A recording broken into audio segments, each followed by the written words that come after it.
I want to introduce a man that is just an incredible encyclopedia about San Antonio. The author of a number of prize-winning books on San Antonio, including American Venice, the epic story of San Antonio's river, Chili Queens. How many Chili Queens do we have here, by the way? Do we have? Trick question.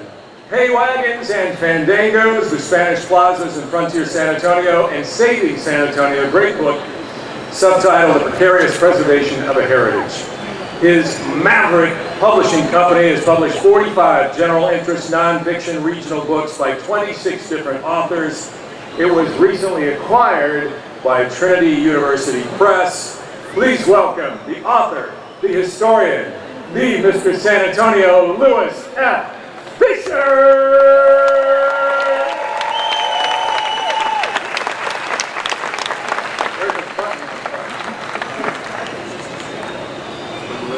Okay, when I punch the space bar, it's all over. I will go ahead and punch it. This was a very well-planned event with a rain date. It did not have a snow date, as you can see, that it very well may have and should have had in 1940 in January.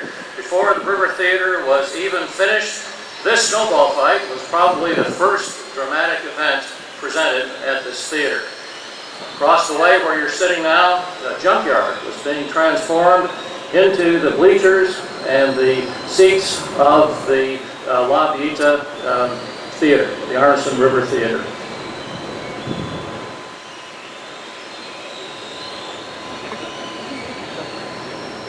This is how things started. This is how things were 100 years ago in the 1860s. The building at the left was the Hotel Contessa, to give you an idea of the orientation. The church in the background was St. John's Lutheran Church, which was behind you.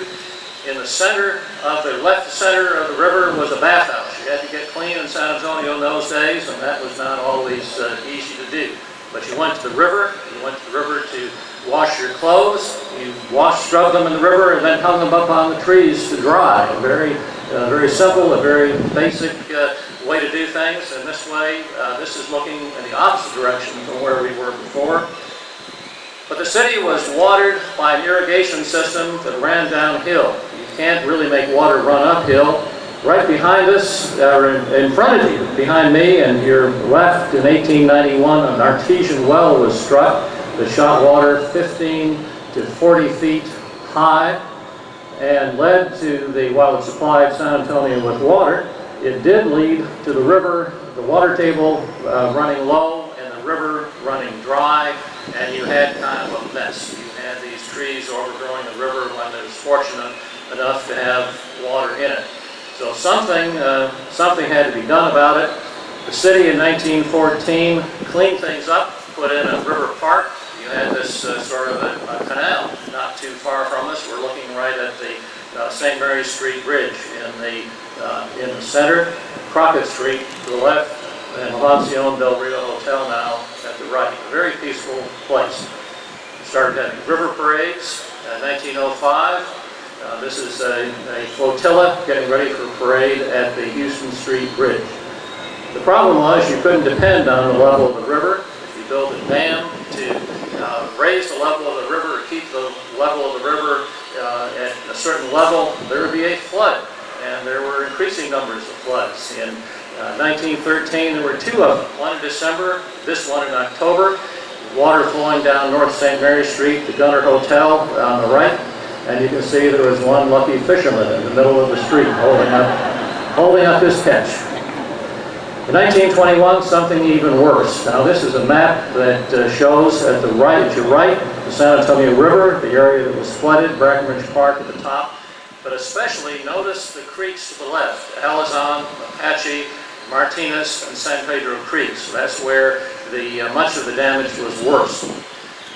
Downtown, the South St. Mary Street Bridge, two bridges downstream from where we are right now, was one of many that acted as a dam. It collected debris behind it, raised the level of the river into the streets, flooded everything.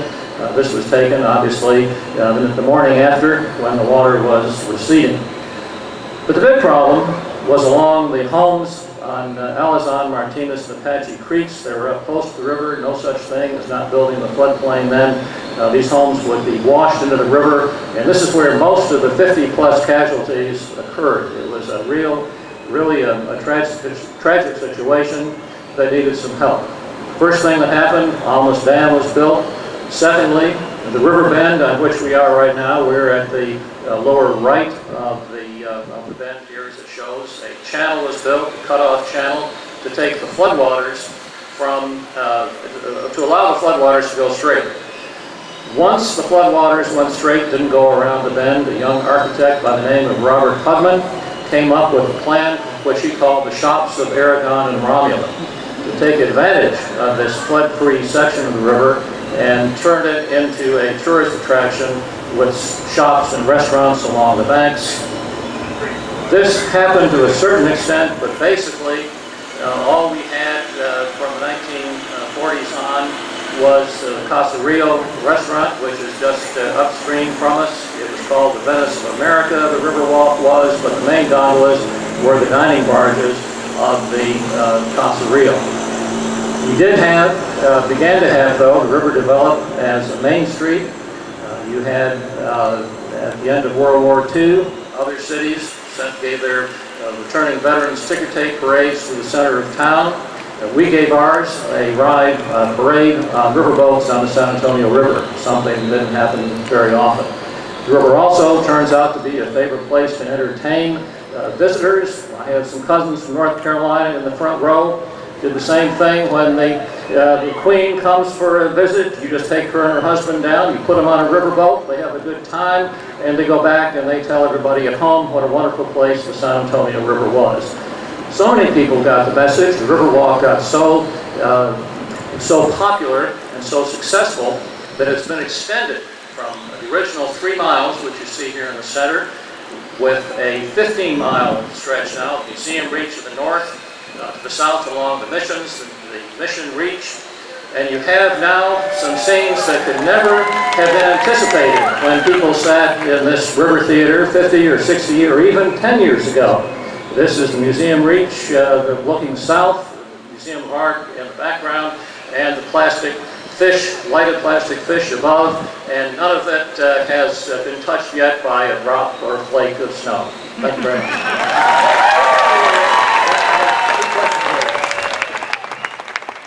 All right, I have a couple quick questions for you, because I know we've talked before, and I just happen to be doing a story right now down at the Wolf House, the Conservation Society.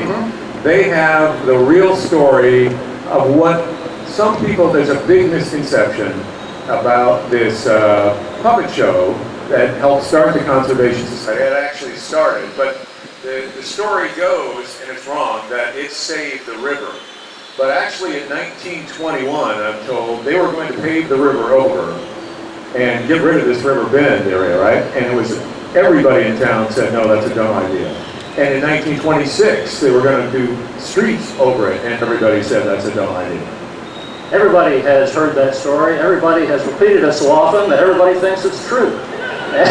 Unfortunately, it is not. The puppet show script was rewritten in the 1950s to make it appear that the river was being saved, but actually when it first came out in the 1920s, it was just about preserving the general ambiance of San Antonio. But it was still an important thing. The women, the Conservation Society, if you don't know, it's just another group of women that helped save San Antonio. You had the Daughters of the Republic of Texas, the Alamo, the Battle of Flowers people are women, and in 1924, they got together. The Goose with the Golden Eggs is the puppet show we're talking about. That's right, yes. And all the golden eggs weren't just the river, but the submissions and all of that. Right. How have you, how is it that it came to be such a badly told story? It's even in the Texas Handbook, it's in the paper on their website a couple of years ago. It's a great story. Like that, when you tell us? Well, it was in the Texas Handbook until I rewrote the Texas Handbook for it. About a year ago, but that's only a moment in time. I knew that. And now, what are some of the other misconceptions about the river that people have? Well, I think probably the most popular one is that it was going to be paved over. And I think paving the river is something that almost did happen, but it was paving the base of the river, paving the channel of the river so that floodwaters could go more quickly around the channel. That was very quickly scotched by a public uprising just before the flood in 1921, not after the flood. But the Fiesta Commission went to the city and asked for permission to hang lights in the trees for a fiesta. And they always got it, rubber stamp this time. The permit came back denied, but said you can't hang lights in the trees because there are going to be no trees along the river. At that point, it was the Federation of Women's Club that invited the mayor and the Parks Commissioner to come to a mass meeting and to explain just why it was that there weren't going to be any trees along the river. And these are politicians. They were on their way to the meeting, and they decided they weren't going to take those trees down after all. And so that's how the trees got to All right. What year was that? This would have been 1921. This was about 6 months before the flood that came. Before the flood, yes. Okay. Well, I have a lot of questions I could ask you, but if you need the answers, you want to get the answers, Saving San Antonio is an incredible book. It's the story of the Conservation Society, and you have more out there. Thank you very much. Thank you, Randy. Louis Fisher, we appreciate it. Give him a hand, Mr. San Antonio.